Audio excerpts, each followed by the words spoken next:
Hey y'all, I'm Terry. And I'm Heather. And this is More Than Able Podcast. And on this week's episode, we're going to be talking about rebuilding trust after infidelity. So, this is something that we have walked through. If you've listened to any of our previous episodes, there was infidelity in our marriage on my part. And so we felt like it would be a great subject for us to talk about. As it's something that we have actually walked through ourselves. Mm-hmm. It's not just a general idea. This is something that we have great experience in. So. Well, we have experience. It's not been great. Well, I didn't mean it like that. So what does it look like to rebuild trust? Yeah. So rebuilding trust after infidelity is vital. It's, once you've made that decision that like, hey, we're going to make this work. We're going to try to work through this. The most important thing probably is rebuilding that trust, because whenever there's infidelity, that is the biggest thing that gets broken is the trust. And you have to have trust in a marriage. Yeah. Just like we talked about in our last episode with intimacy. There has to be a level of trust there. Yeah. For us to share those intimate things about ourselves. And I think, going into a marriage from the get-go, I don't think it's something you really think about. Like, I don't remember not trusting you in the beginning of our marriage, but I don't ever remember thinking to myself, man, I really trust this guy. I think it's just something, it's like a given. Like, you don't really think about it until it gets broken. Yeah, I think you're right, because we don't have any reason not to trust each other. Excuse me, y'all. I've been fighting junk and my throat is not great right now. But yeah, it's definitely not something that it's like, okay, we started dating, but you have to build trust. Yeah. Now you gotta earn the trust. Yeah. It's just kind of a given. Yeah. You don't really have to earn it in the beginning. Yeah. Now I will say, if there's stuff from your past that's caused you to not trust, like you're just in general not a very trusting person, you probably should work on that. Yeah. That's probably some of that baggage that we've talked about in another episode. Yeah. And your spouse should not have to earn your trust in the very beginning. No. If there has not been something to break that, it should not be something that has to be built from the ground up. You're building your relationship, you're building your foundation, you're building intimacy. But I shouldn't have to work to gain your trust at the beginning of our relationship.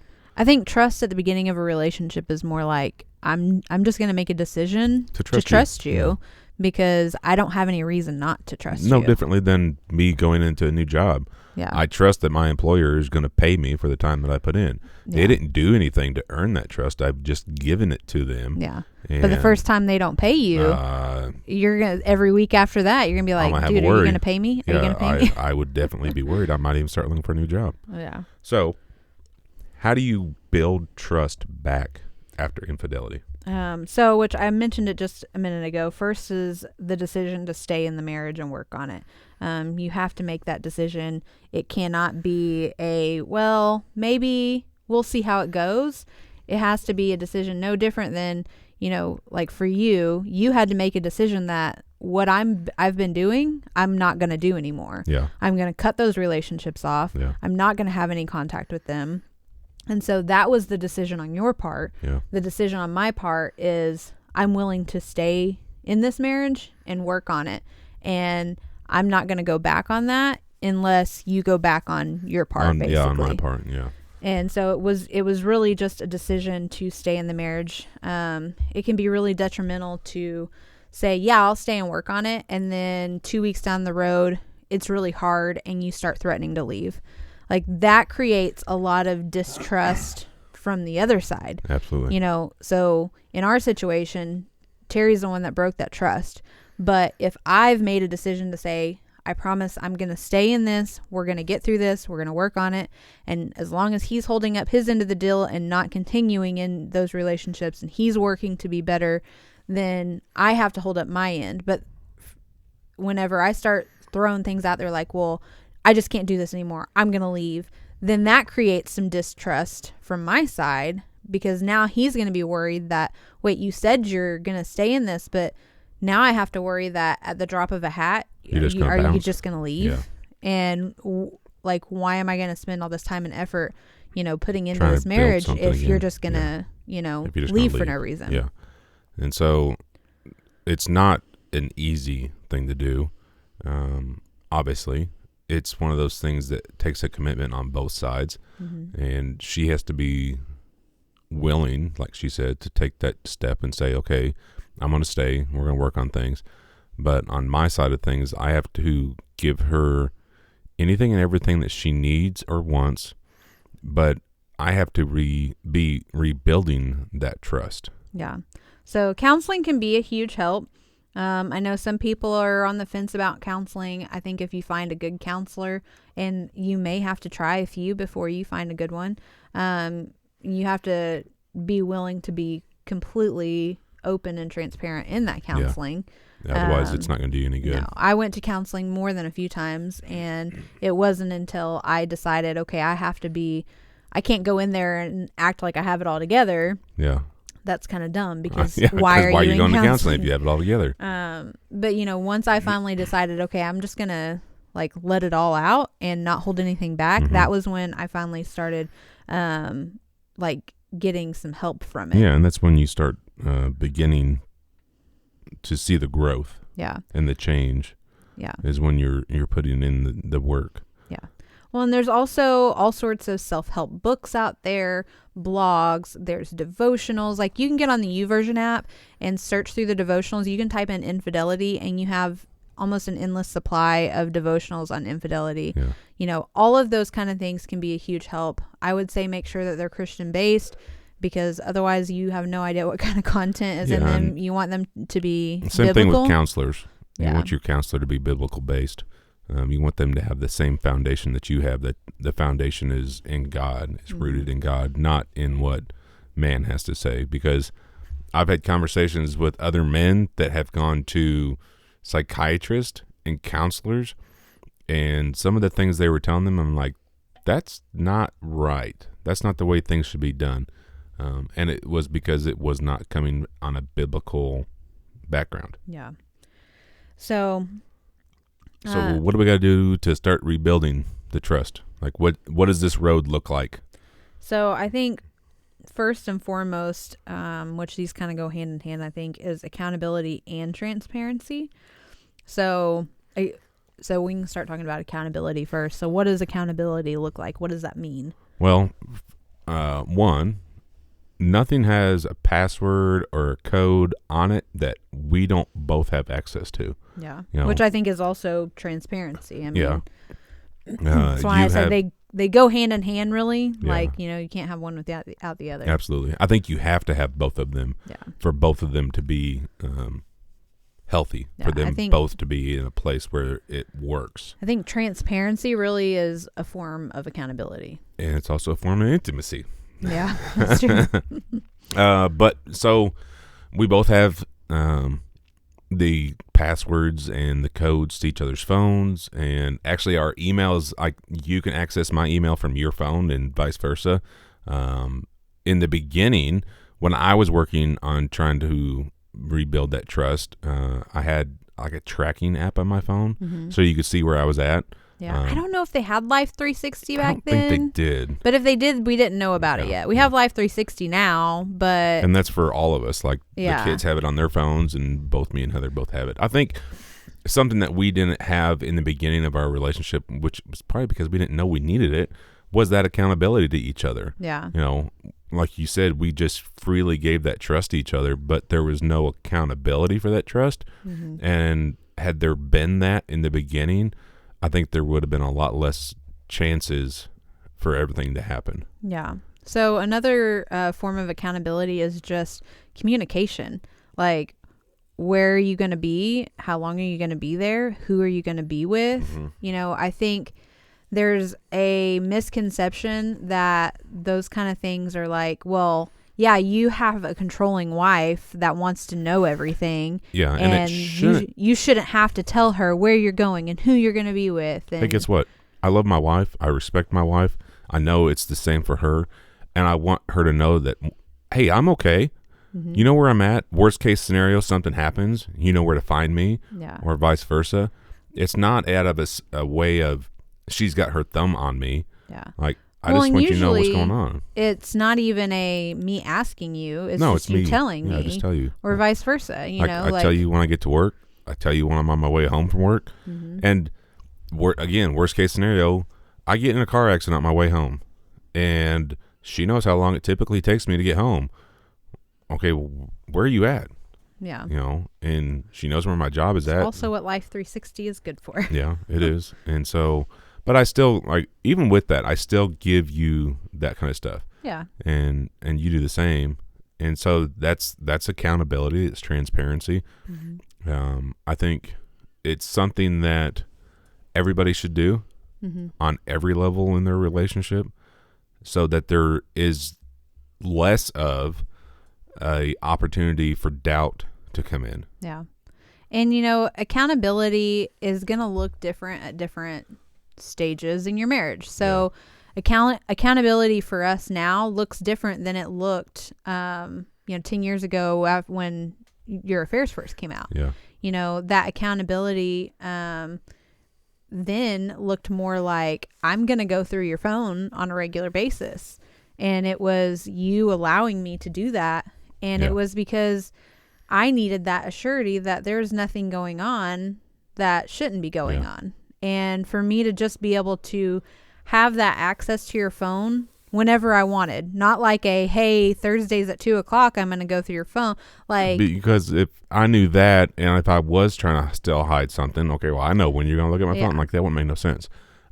There's also apps out there. So let me just say this. If you are currently walking through this, or you are currently walking through something in your marriage where one or the other is trying to rebuild that trust, there's apps out there that give your spouse access to anything and everything that transpires on your phone, your laptop, your iPad, that you can download.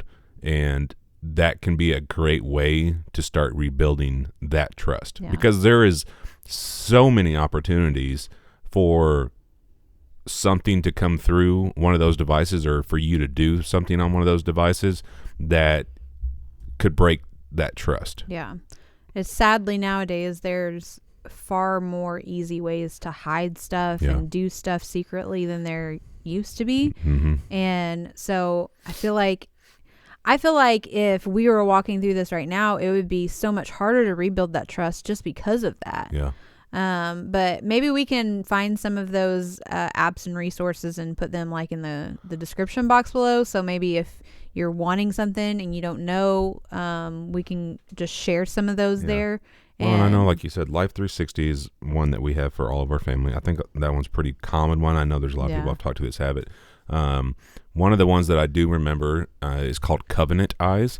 That is one that you can download that gives access, and it'll give you everything. Like, if somebody goes to a search bar and searches something, it'll tell you what they searched for. It'll tell you the websites they went to. It'll give you anything and everything. So that's an app you can download.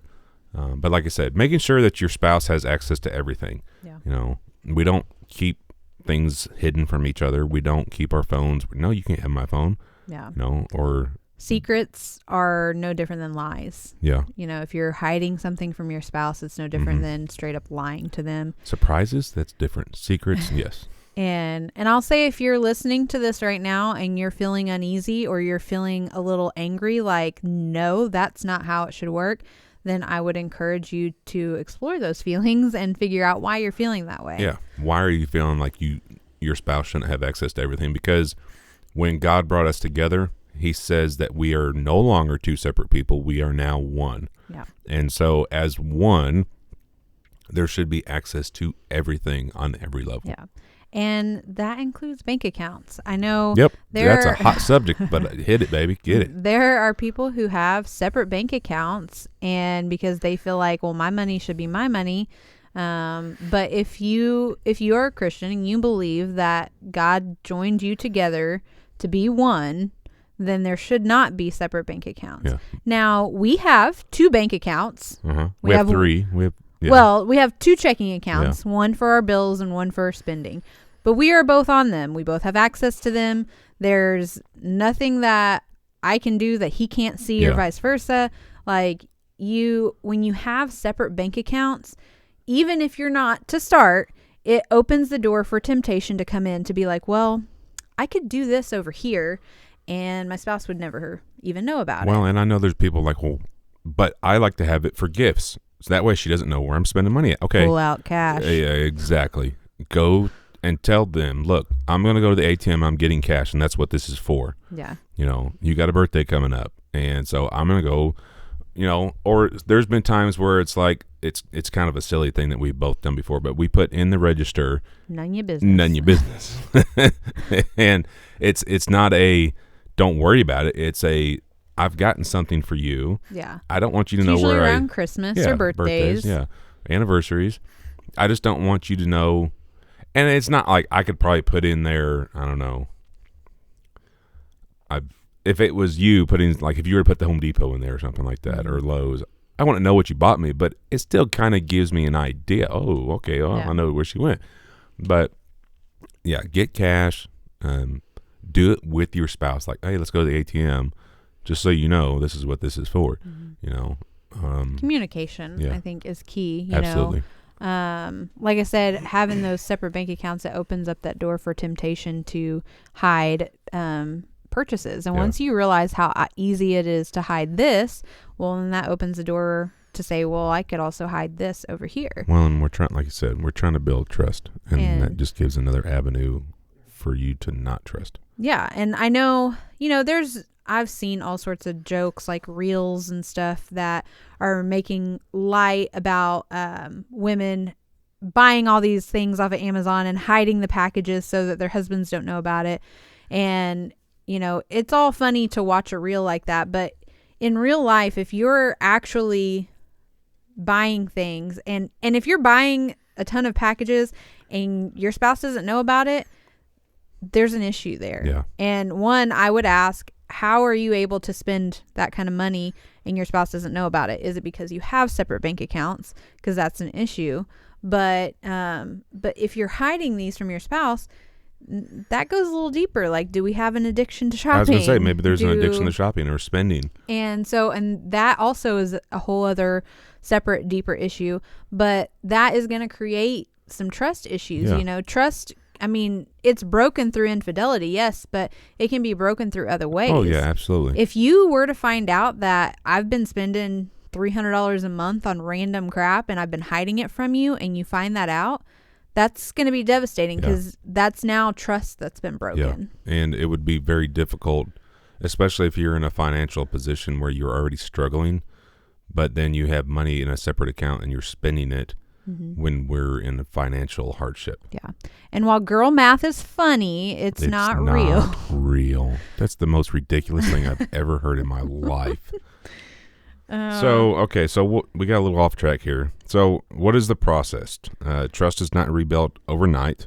Your spouse can be doing all the right things, and you can still feel like you can't trust them. Yeah. So when we were first in the beginning of things and we were first trying to rebuild that trust, there was a lot of times that I couldn't, like, I felt like I couldn't trust you. And you were doing all the right things, which was really frustrating for me, because I'm like, he's doing all the right things. He's not giving me a reason currently not to trust him, but I don't trust him because of the things that he was doing. And I think that that's normal, and that's all part of the process of healing and rebuilding trust.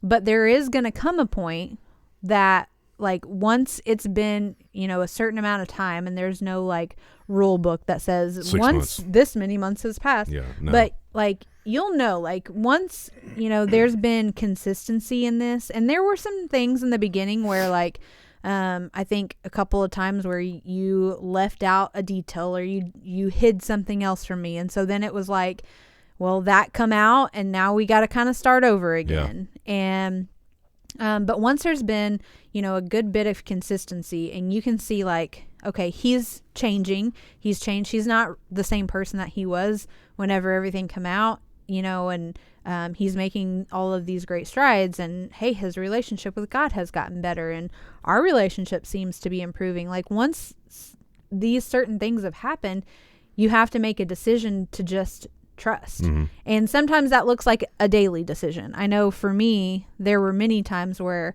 I would wake up and sometimes I would have these nightmares about you cheating.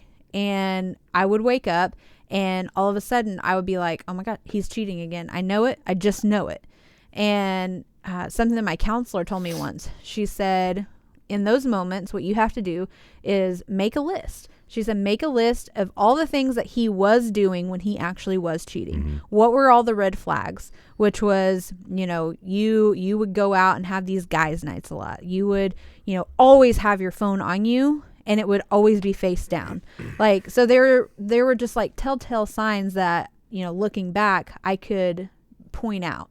And so she said, make a list of all of the things that were like red flags. She said, and then go through that list of things now when you're doubting and say, is he doing this? Is he doing this? Is he doing this? She said, and if you can say no, he's not doing any of these things, then you have to make a decision to say, I'm going to choose to trust him. And because if there's any of those red flag items that you can say yes to, okay, well, maybe there's an issue that you need to have a discussion about. I was going to say, there needs to be a conversation about whatever that issue is or whatever that thing is that you see. Mm-hmm. And again, that goes back to being transparent and you sharing, okay, well, I see this. What is this? What's going on? And for us to be on the same page. Yeah. And so basically, if I can run through this list of things and see like, well, he's not doing anything that, would be a red flag, then I know, okay, well, I'm just experiencing some, like a trauma response basically. Yeah. Because infidelity is a trauma to your brain. Absolutely. And, and I can know that I'm just going to have to make a choice today. Like I'm having my doubts. I'm feeling like I don't want to trust, but I'm going to have to make a decision to say, I'm going to push past that and I'm going to choose to trust him today. And like you said, having something to stand on that helps you push past. Yeah. Reflecting on those things. Well, and I think having that open line of communication too, to where I can say, hey, I'm really struggling today. I had this dream last night where you cheated on me again and it's making me have a really bad day.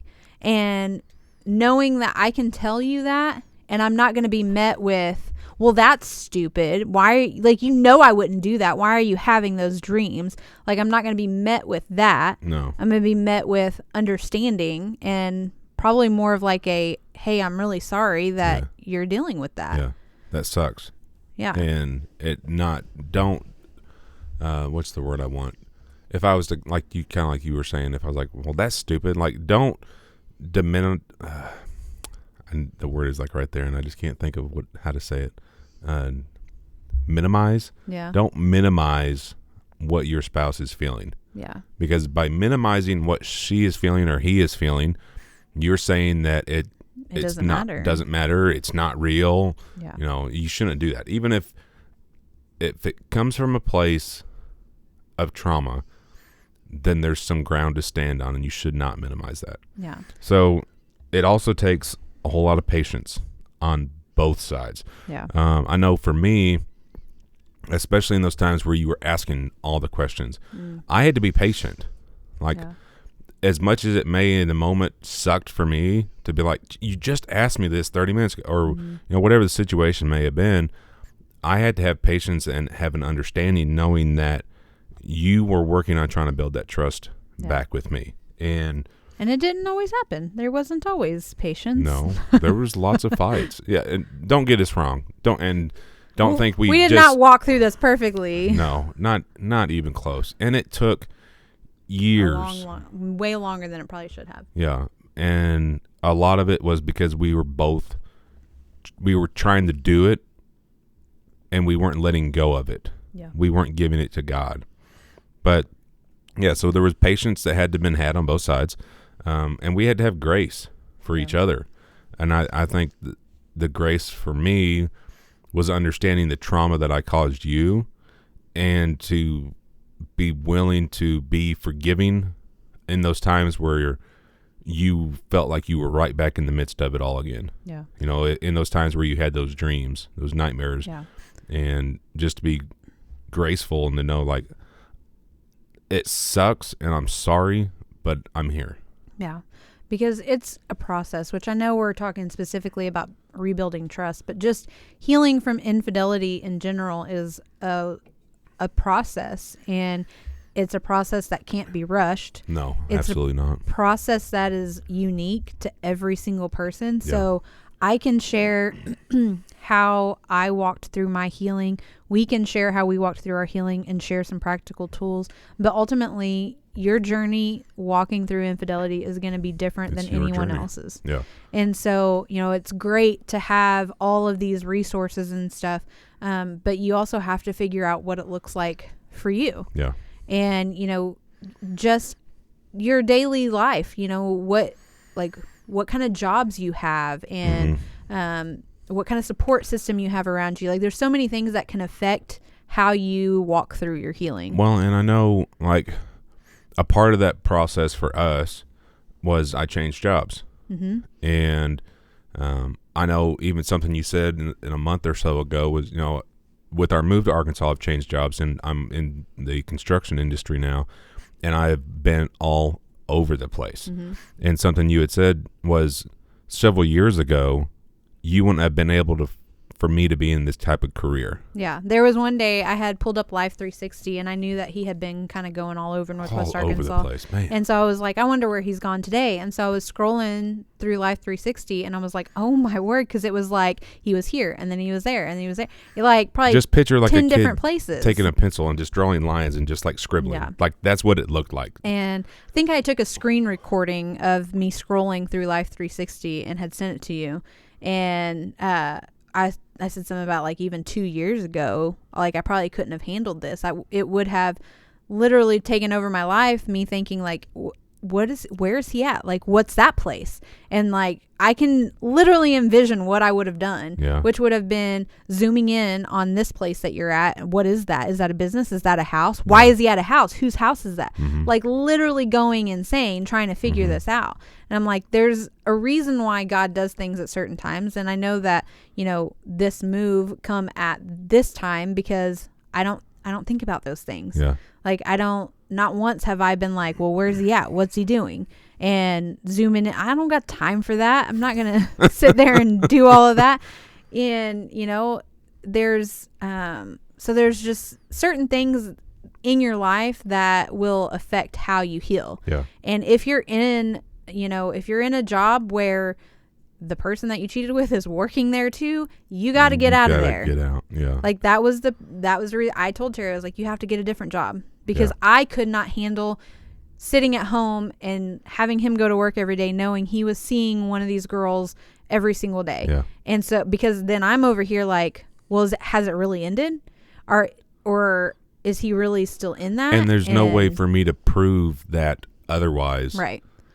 Being in that situation. Yeah. And so, a job change. So sometimes you have to take drastic measures, and because your marriage is more important than any job. It's more important than any amount of money that you're going to make. So maybe you take a job change and it means a pay cut, but it means your marriage is saved. Yeah. What's priority? More important? What is the priority? Yeah. So obviously, it's a process. It's a form of restoration.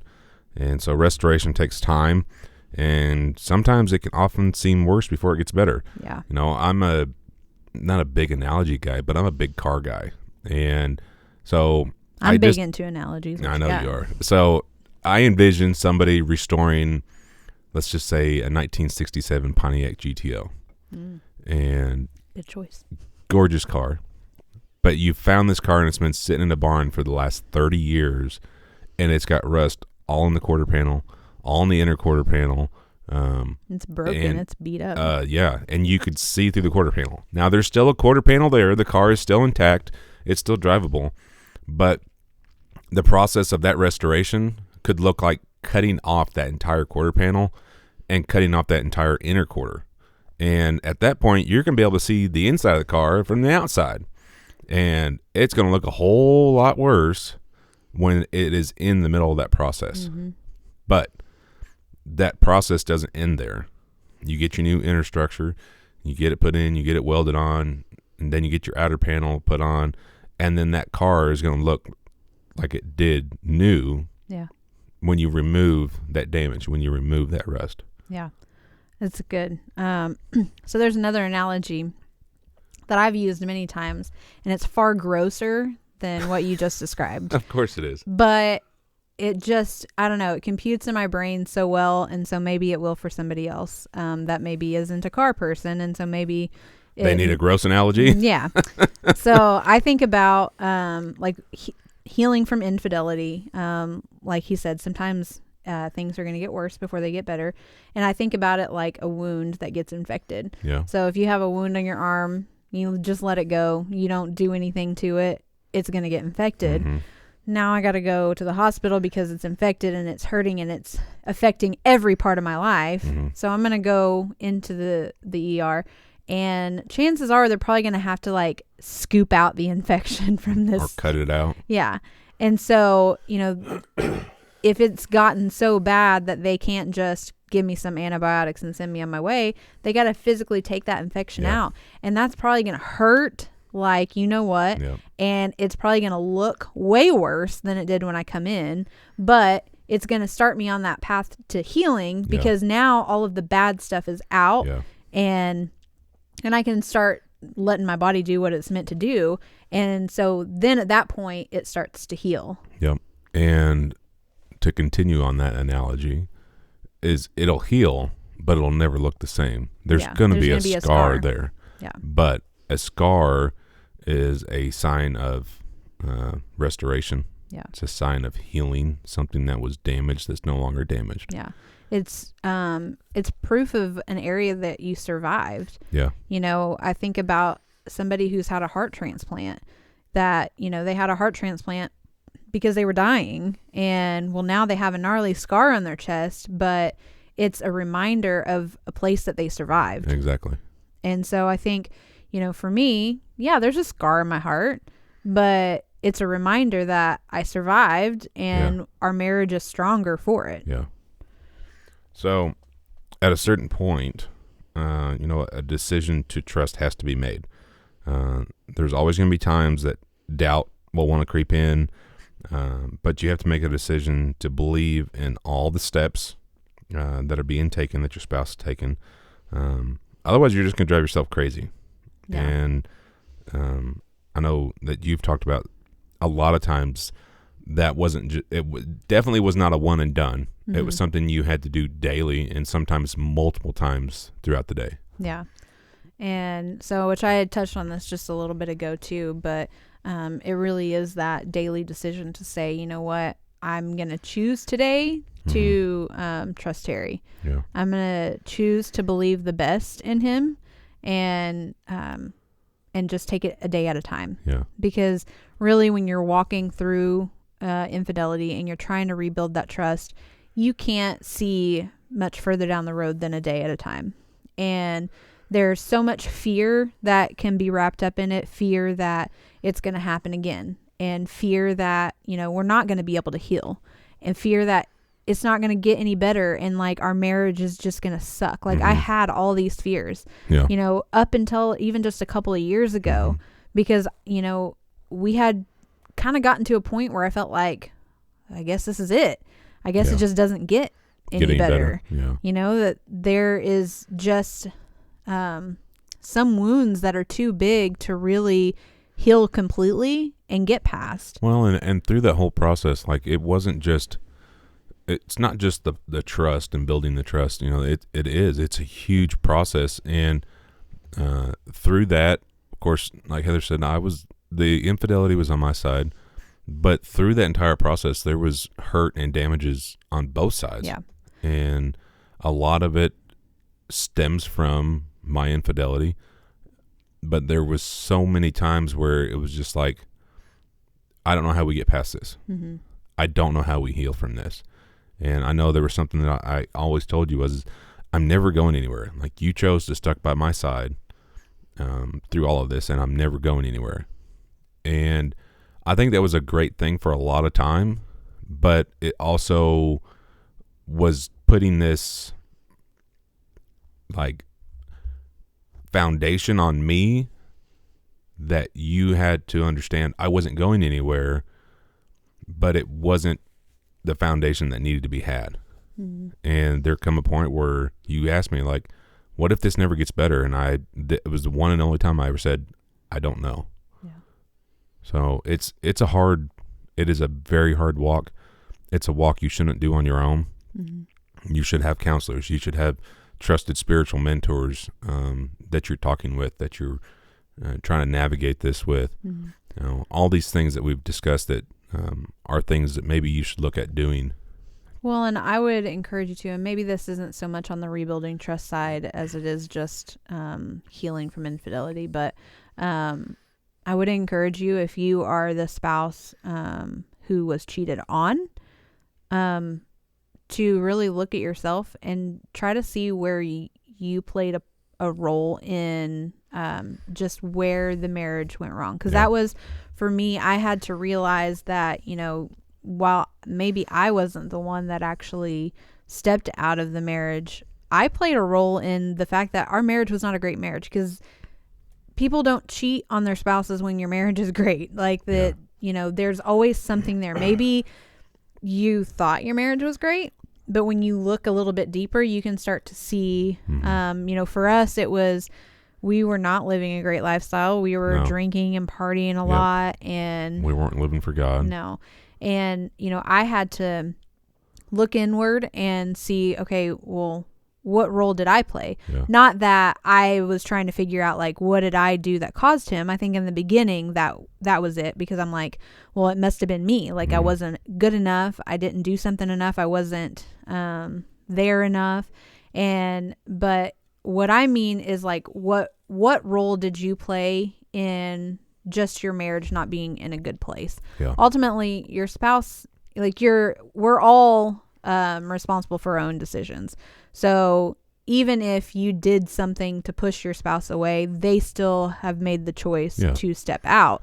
But if there's something that you need to take responsibility for as well, and I did, and you know, it definitely helped me through that whole process when you took responsibility for your sides of the thing. Yeah.